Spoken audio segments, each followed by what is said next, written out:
Here on this Thursday morning, and you know your little ones, they love taking photos, and you want to support their hobby without spending a lot of money and burning a hole in your pocket. They're not Gordon Parks, for crying out loud. Well, Lisa's standing by with Ryan Eldridge from Nerds on Call to find out how to do just that. Yes, so we know that you have those pictures, right? We've been talking about it all morning. We've been asking you to share photos of the selfies, the very hilarious and out of focus selfies that our kids take, and I see that your kids do this too. This is Isabella. So Isabella's my 6-year-old daughter, and she is a camera freak. She loves to take pictures, and she is connected to my Apple account, and so every morning I open up my photos and I go, oh. my gosh. I have you know what she was 1,000 photos of her foot. This is so wonderful. But they're being creative and you're having fun. So we want to help them just without spending a whole lot of money. Exactly. So this is one of her selfies. She always looks like she's surprised. Oh my gosh! And then she'll do these little filters. And what she'll do is she usually takes pictures of like her room, and she'll take pictures of the kids or of the cats. And the dog. I mean, that's kind of her go-to is the animals, right? But kids, they're really kind of learning to express themselves through photography, and there's a couple of different ways we can do that. One, most of us are going to give them an old phone or an old iPod or something and let them take pictures. But there's a kind of a drawback to this. One, it's breakable, right? It also has limited storage. Getting the photos off there and printing, kind of a pain in the butt. It is kind of a pain. So this is okay for maybe an older kid, but I probably wouldn't recommend it for a younger one. Okay.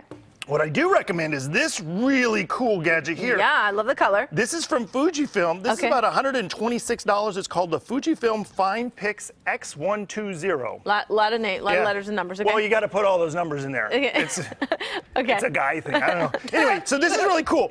This is waterproof. Oh. Plus, it's sandproof. You can drop it from up to 6 feet and it won't break. Wow.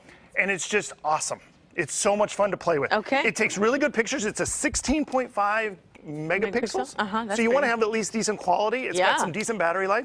I suggest if you're going to get something like this for your kids, a starter camera, make sure you get them a couple of batteries because you don't want them to run out of juice. And you also want to get a couple SD cards so they got plenty of storage. The other nice thing about this camera is it will connect wirelessly to a printer.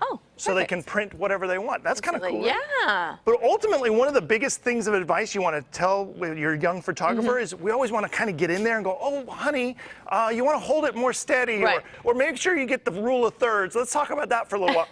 Don't do that. Don't worry about that. There was a study done where they gave 2 groups of kids digital cameras at a school, and one group of kids just kind of unsupervised could do whatever they want. The other group of kids just had an adult with them. And the kids with the adult, not telling them what to do, were taking pictures of like playgrounds and just really traditional stuff. But the kids that had no supervision at all were taking pictures of like potties and cubbies and real intimate spaces, things that they were just being a little more quirky, a little more creative.